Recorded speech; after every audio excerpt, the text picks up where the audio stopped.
Salutations, esprit. Entrez donc et prenez place. Je vois bien que vous êtes curieux à la recherche d'une fable nébuleuse, d'un mythe ésotérique ou d'une légende à se laisser conter au coin du feu. Eh bien, laissez-moi vous narrer l'obscure histoire qui hante ces lieux. Bienvenue, mesdames et messieurs, à Fantôme Manor. Notre récit commence durant la faste époque de la ruée vers l'or, où monts et merveilles sont promis aux chercheurs de pépites venus par milliers s'installer dans ces lointaines contrées. En cette période exaltante, Henry Ravenswood, accompagné de sa femme Martha et de leur fille Mélanie, s'installe à Thunder Mesa, petite bourgade pleine de promesses, longeant le fleuve Rivers of the Far West. Empli du désir de faire fortune, Henry Ravenswood fait construire une mine au cœur de la montagne.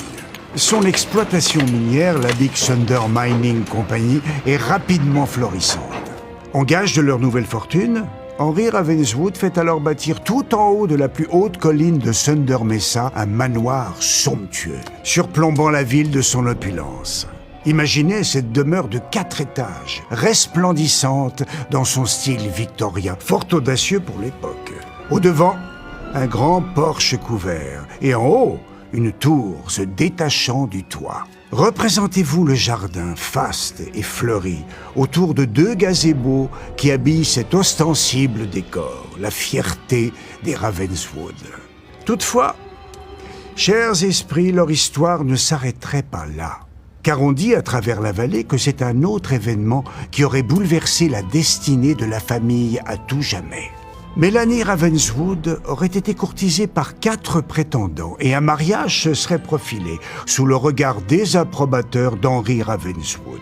D'après les rumeurs, ces soupirants n'avaient pas su trouver grâce à ses yeux et le patriarche aurait pris ombrage. Malheureusement, le destin ne lui laissa pas son mot à dire puisqu'un terrible tremblement de terre s'abattit sur la ville de Thunder Mesa. Henry et Martha Ravenswood ont alors péri tous deux dans les profondeurs de la faille, laissant Mélanie accablée dans son triste foyer.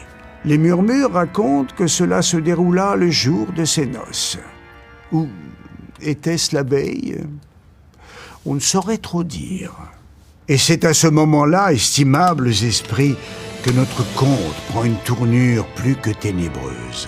Les 4 prétendants au bonheur de Mélanie Ravenswood auraient alors commencé à disparaître chacun à leur tour de manière, disons, prématurée.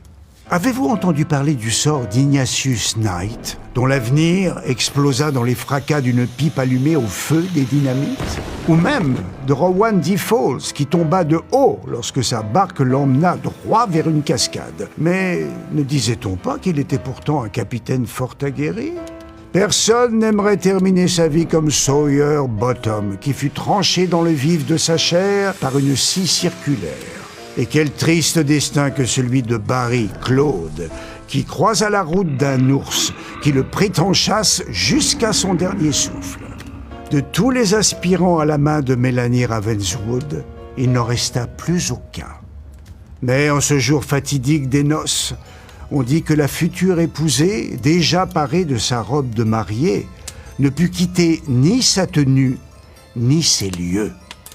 Des passants l'auraient vu continuer d'errer dans les couloirs de la demeure, attendant toujours que son fiancé vienne la chercher. Hélas, abandonné par ses propriétaires adorés, le manoir tomba en décrépitude. Néanmoins, d'étranges nouveaux habitants semblèrent y trouver leurs habitudes. On raconte que la promesse d'un mariage avait attiré nombre d'invités à travers la contrée. Mais ils finirent tous emprisonnés, ainsi que la triste fiancée, en ces lieux où le temps reste figé, à jamais bloqué dans l'attente des noces de la mariée. Ce qui n'empêcherait pas nos facétieux esprits d'avoir le cœur à la fête et d'accompagner tous les nouveaux arrivants aux joyeusetés qu'offre le manoir. Toutefois, une ombre semble planer sur ces réjouissants revenants. Alors que Mélanie Ravenswood continuerait de parcourir les couloirs à la recherche de son fiancé, un spectre serait là, à l'épied, hantant les lieux de son aura maléfique.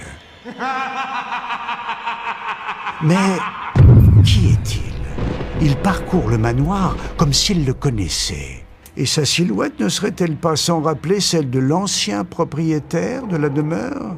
La jeune femme ne semble pas s'apercevoir de cette présence infernale.